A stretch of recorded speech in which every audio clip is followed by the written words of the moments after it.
Welcome to Syntax, a Generative Introduction, 4th edition. My name is Andrew Carnie. I'm a professor of linguistics at the University of Arizona. I'm the author of your textbook, and I'll be leading you through this series of video tutorials.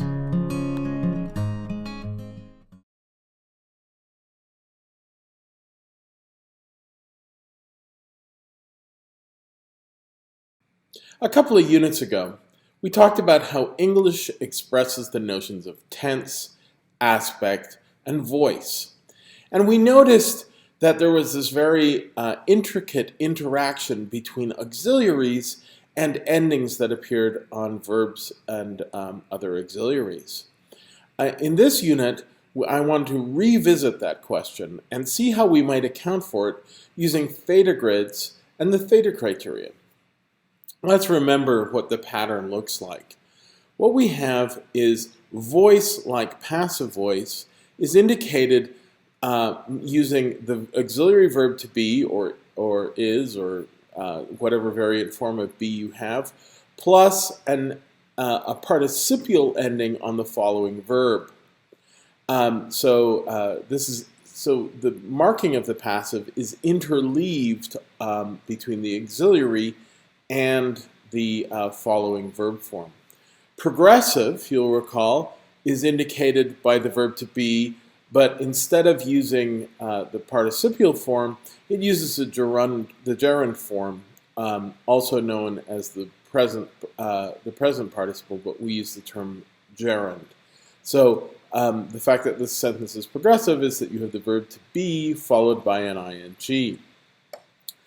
The perfect aspect here is indicated by the verb to have plus the participle form ending in en. So the en on the following verb and the perfect is what tells us that this is the auxiliary verb have tells us what is perfect. And then finally, the tense is indicated as a suffix on that perfect auxiliary. So it shows up as had rather than have. So we have a sentence like Shannon had been being beaten. It's a rough sentence, but all the bits are there. And we see this interleaving of suffixes and auxiliaries, which give us the complex aspect and voice and tense. We accounted for this back in Chapter 7 by using an operation called affix-lowering. So what we claimed was really all the affixes start one head up from where they actually end up.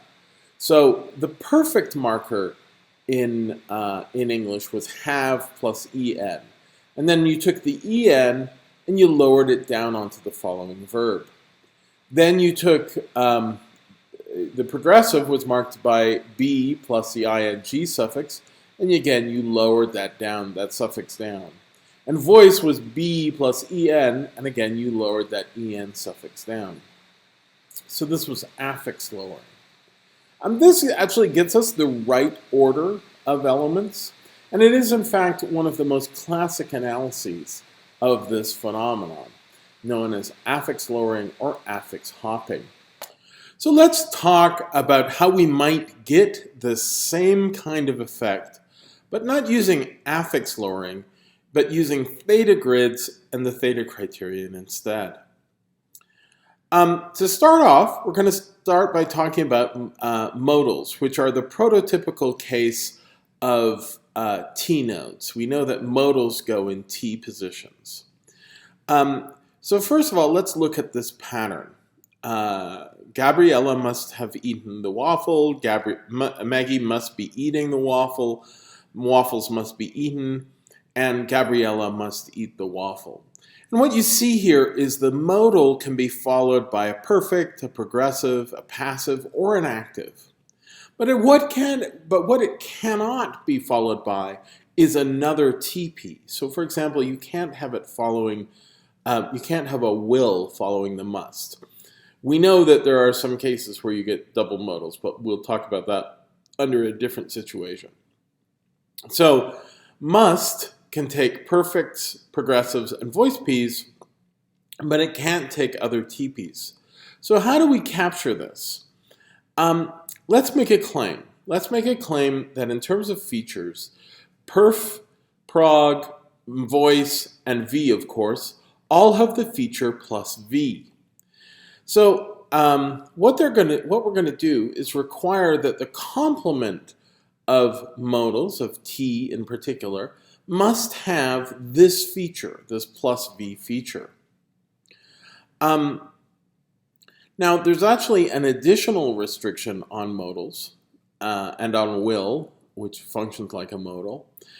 They require that whatever follows the modal must be in a special form called the bare form, which is the form without any affixes, and it's not the preterite or the participle or the gerund. It's the bare form. So you can say he must eat. He must be eating. Notice there's no inflection there. He must have eaten. Waffles must be eaten. There's no tense inflection, and there's no agreement inflection on these verbs. The minute you put any kind of aspect or tense inflection or agreement inflection on the following verb, this sentence becomes ungrammatical. I must being eaten. I must eaten. He must eat. Those are all terrible. And they're terrible because the verb form that follows the modal is inflected. So what we want to do is ensure that that verb, that plus v element that follows the modal, be in this bare form. So I'm going to introduce to you a new kind of feature. This is a feature that instead of being plus or minus, actually has other values. So the feature at stake here we're going to call the form feature. And when we write features like this, what we tend to do is we put the feature name on the left and then we put the value on the right. So this feature can have a number of values, more than plus minus. Its form can be bare, its form can be a participle, its form can be a gerund, its form can be a preterite, or its form can be the present tense. So the bare form for all these verbs, eat, dance, bite, take, lay, be, have, etc. Then there's the participle form, eaten, danced, bitten, taken, laid, been, had. Notice they're not all exactly the same. Some have en and some have other kinds of endings. The gerund form, which ends in ing.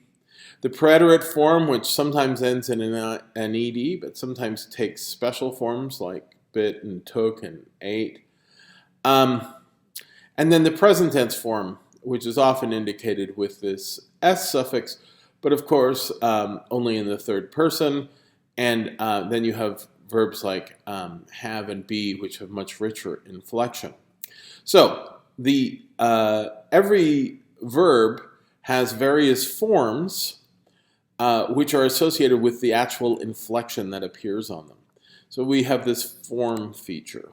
We're going to use this form feature to capture that particular restriction we just talked about, where modals have to take a bare form. So let's take a modal form like should or must. It's a T node. And in the case where it takes a progressive, the form that follows must be bare, and it must have this feature plus v, which is to capture the range of things perf, prog, voice, and v, because all those things can follow a modal. So what we say here is should must take a plus v element, perf, prog, voice, v, and whatever that is, it must be in its bare form. So our theta grid here, using these features, restricts the kinds of things that could follow should. The same thing is true for will. So will, the future tense marker, behaves just like a modal, and it takes a verb in its bare form. So here we have the bare feature, and it's plus v. So the theta grid for will look like this, plus v form bare. Now, plus v is critical because plus v includes all those items like verb phrases and all that junk, but excludes other TPs. So you can't, for example, get will, must following. It also excludes DPs and adjective phrases and all those kinds of things. It's only going to pick out that set of items that can, in fact, follow a T node. All right, so these cases are the easy cases where we have a modal. Let's look at what happens when we have a tense node. So in our affix-lowering approach, we claimed that there was an actual morpheme in the T head. So we claimed that, for example, in past tense, there was an ed suffix, or in the present tense, third person, there was an s suffix. And that element lowered onto the following verb form.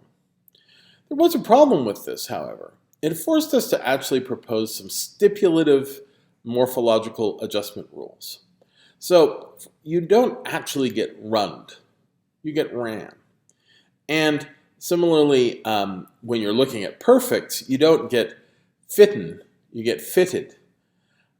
So we had to propose these special morphological readjustment rules that seem like just forcing the grammar into the morphological rules of the system. There's an alternative here, which is that the suffixes that appear on the verbs aren't actually part of the T node or any of the other functional heads. Instead, the T nodes are null. They still have content, so they're still present tense or past tense or whatever, but they just have no phonology associated with them. They do, however, require that the following element have a particular form. So for example, the null past tense marker, which we will represent here as the null symbol followed by a subscript past, requires that the verb that follows it be in its preterite form. We can actually, so this does the same work as affix lowering, but rather than have stipulative morphological readjustment rules that are forced on us by the affix lowering, we can simply say that whatever that verb form is, it has to be the preterite that is appropriate for that verb. So let's look at what the past tense form might be. So here's how we get 8. Right? We have a TP here headed by a null past. Its complement must be a plus V, so that's a verb is perfect example of a plus V. And its form must be the preterite.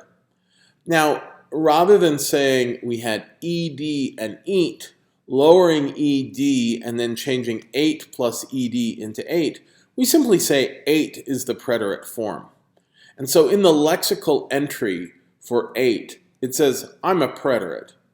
And that is what's required when it follows this T node. Look at the verb to eat and choose out the one that has the preterite verb form and stick that in here. That's effectively what this says right here. The same thing is true for present. So we want eat to show up with this s suffix. Rather than generating the s in the T node, we simply say eats is the form that you use in the present. And in the context of this null present tense T node, you select for and choose this present form, which is stipulated here in the lexical entry for the null present tense T node. We can apply this also to all the other categories. So let's take a perfect aspect as an example. Recall that perfects have the property that they can take progressives, passives, and main verbs as complements, but they can't take modals or other perfects. The other thing we'll recall is that the following verb has to be in the participle form. So that's a definitional part of perfect. So let's see how we might encode that in theta grids rather than doing affix lowering. So here we have a structure where a perfect is taking a VP as its following form. It requires a plus V, so it requires something that is going to be a verb-like element, either a prog or a voice or a VP. But it doesn't allow other perfects, right? So it doesn't allow he has had eaten, which is ungrammatical. You want to avoid having two perfects in a row. So that's what this feature does. The plus V also excludes the perf head from taking a TP as its complement, for example. So it has to be one of these elements as plus V. So taken together, this is the class of plus V elements, and then the minus perfect rules out perfects as another complement. And then here's the final piece in the puzzle. The form feature says it must be participle. So you must take the participle form.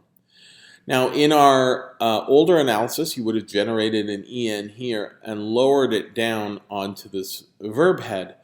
Here, instead of generating it and lowering it, you simply select for the verb form that is the participle form. Now, remember, there are cases where participles don't end in en. So fitted, for example, or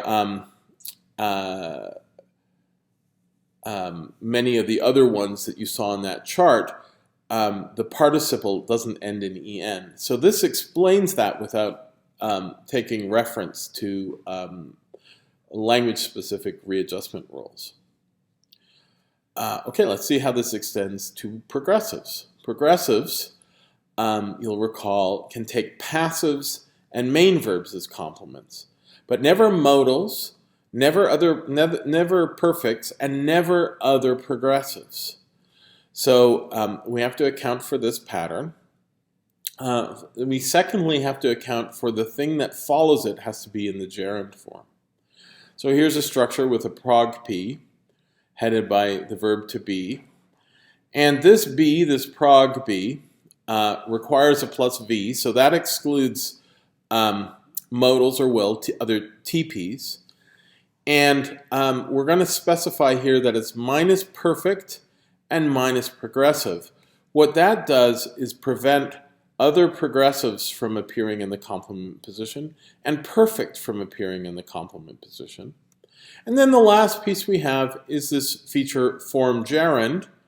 And form gerund is what requires that the following form end in ing. So again, rather than generating ing here and lowering it, we simply make it the case that this prog element requires that the following verb phrase be headed by an element that is of form gerund. Now on to passives. Same kind of thing again. Passives, you'll recall, can only take main verbs as complements. It can't take modals, it can't take perfects, it can't take progressives, and of course it can't take other passives. So only a real VP can follow a passive. They also require that the following verb has to be in the participle form, because be plus participle gives you passive. So here we have a tree for this. Here's our voice P with our passive was. It takes a verb phrase as its complement. That's a verb form participle.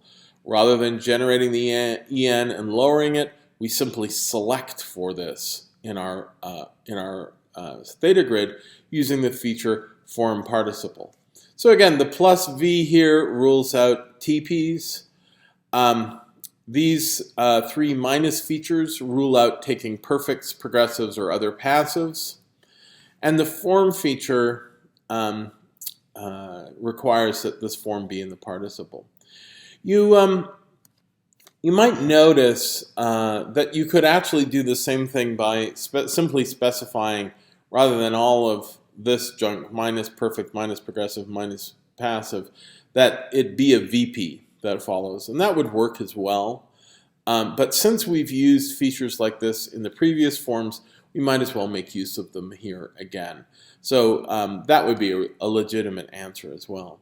There are many other things about passives we haven't discussed, like the fact that the thing that is normally the object of the verb shows up in the subject position. We're going to have to come back to that, and we return to that in chapter 11. Now, the system we've proposed actually explains something really interesting. It explains why there is a strict ordering of the auxiliaries. The fact that if you have them all, and I know some people have trouble with a string like should have been being fed, but it is possible in English. It's just incredibly rare. But you can, in fact, do it with enough context. Like the rabbit should have been being fed, but his trainer was too lazy. That's a case where it's grammatical, but it's hard to parse. Nevertheless, there is, in fact, a strict ordering. You have to have modals, and if you have, you don't have to have modals. If you have all these elements, the modal comes first. Then you can have the perfect, then the progressive, then the passive, then the verb. But you cannot reorder these in any way. You can't put the passive before the progressive or the progressive before the perfect or anything. They have to be in strictly this order. Now, the selectional restrictions we've imposed actually determine this. They actually force this on the situation. Because we use features like minus perfect, the perfect auxiliary cannot take another perfect after it. And the progressive auxiliary is also marked for minus perfect, so it can never take a perfect after it. The passive is marked for minus perfect, so it can never take a passive after it. So the selectional properties of these auxiliaries actually make sure that these items appear in the correct word order. So let's revisit that complex structure we started with, where we had affix-lowering before. And that was the sentence, the pudding should have been eaten at the table when blah, blah, blah. And what we have here is we have a T node, should, and this verb should can take any of these categories. In this particular sentence, it takes a perfect. So it can take anything with the plus V on it. Any of these could appear as its complement. In this case, the perfect happens. And the perfect is in the bare form, which is required by the should.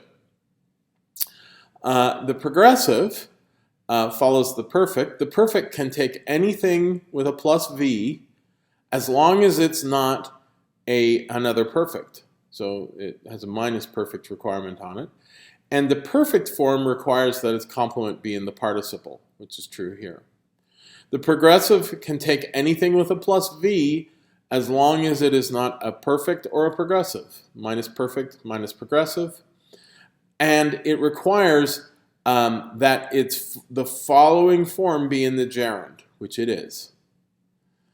The voice P, in this case a passive, can take anything that's a plus V as long as it is not a perfect, a progressive, or a voice. So in that case, that's this verb phrase. And it requires that the following element be in the participle form.